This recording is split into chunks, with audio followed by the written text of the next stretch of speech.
wabarakatuh. Di video kali ini saya akan menjelaskan tentang globalisasi.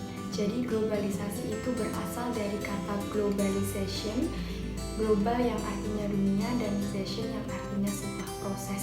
Jadi globalisasi itu secara bahasa dapat diartikan sebagai proses yang mendunia, suatu proses yang membuat manusia saling bergantung dan saling terbuka satu sama lain tanpa batas waktu dan juga jarak. Globalisasi itu juga dapat diartikan sebagai meluasnya pengaruh kebudayaan dan ilmu pengetahuan ke seluruh penjuru dunia.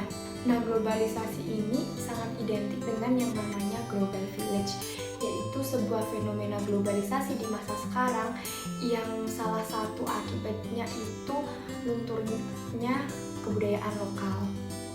Kemudian salah satu tokoh yang bernama Anthony Giddens juga mengartikan bahwasanya globalisasi itu merupakan suatu hubungan sosial yang mendunia yang kemudian terhubung satu sama lain sehingga antara kejadian dari tempat yang berbeda bisa berdampak juga bagi tempat lain. Kemudian terjadinya proses globalisasi itu tidak hanya langsung terjadi tetapi juga memiliki beberapa faktor yang mengakibatkan globalisasi. Yang pertama, perkembangan teknologi dan informasi transportasi juga. Nah, itu dengan adanya ilmu pengetahuan dan teknologi, dengan adanya informasi, dengan adanya transportasi yang sekarang ini sudah sangat canggih, luar biasa canggih, dan juga dapat dijangkau dengan mudah dan cepat. Yang kedua adalah pasar bebas dan kerjasama ekonomi yang dilakukan secara online. Jadi tidak selalu kita harus mendatangi luar negeri atau pihak luar negeri yang datang ke Indonesia itu bisa melakukan secara online seperti mengirim surat dengan email atau sebagainya. Kemudian migrasi penduduk. Nah, migrasi penduduk ini menjadikan warga-warga lokal terbiasa dengan budaya-budaya yang baru, yaitu budaya negara asing. Kemudian kemudahan dalam pengiriman barang dan jasa atau yang biasa namanya impor dan ekspor. Kemudian konflik antar negara itu berkurang karena apa? Ya karena terjalin kerjasama antar negara.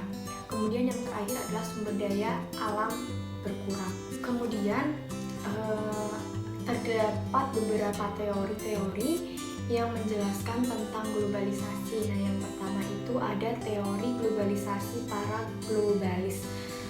Teori ini mengatakan bahwa globalisasi ini akan membawa konsekuensi secara langsung pada kehidupan di seluruh dunia yang nantinya akan ada serangan budaya homogen yang menyebar ke seluruh dunia.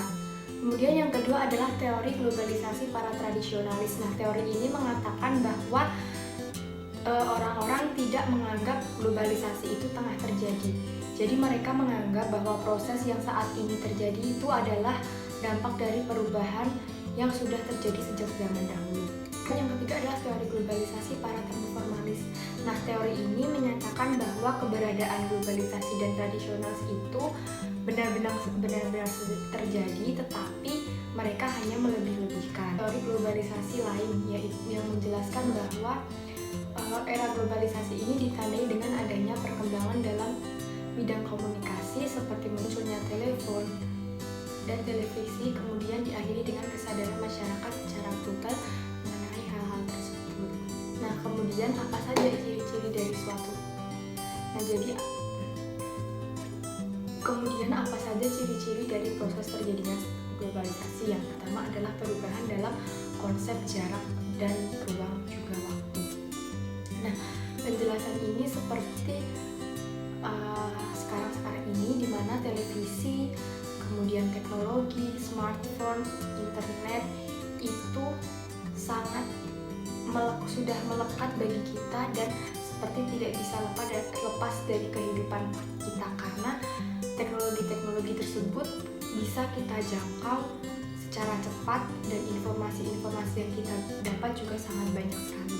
Kemudian adanya saling ketergantungan dalam bidang ekonomi dan perdagangan. Hal ini itu disebabkan oleh pertumbuhan perdagangan internasional juga dominasi organisasi semacam WTO atau World Trade Organization yang menaungi perdagangan dunia dan lain sebagainya. Kemudian yang ketiga adalah adanya peningkatan interaksi kultural. Melalui televisi dan media-media lainnya kita bisa mendapatkan pengetahuan atau mendapatkan informasi-informasi yang ingin kita dapat melalui media tersebut. Kemudian yang keempat adalah meningkatnya masalah bersama.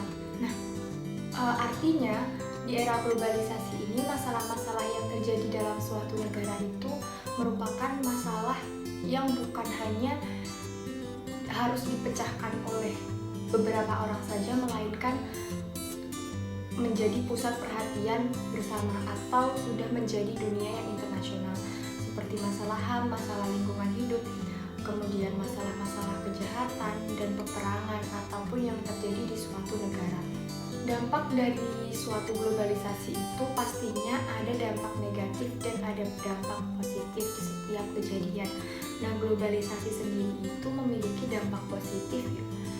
Yang pertama adalah meluasnya teknologi informasi yang berkembang sangat pesat, kemudian mudahnya dalam mendapatkan kebutuhan dan keperluan publik, kemudian kemudahan dalam pengembangan ilmu pengetahuan, penyebaran informasi lebih cepat dan lebih terjangkau juga, meningkatnya sikap toleran antar sesama, kemudian kemudahan kita dalam berkomunikasi jarak jauh, kemudian hubungan internasional antara negara, kemudian kemudahan dalam berinteraksi secara online, baik dalam negeri ataupun di luar negeri, kemudian peningkatan hubungan antar negara di sektor ekonomi.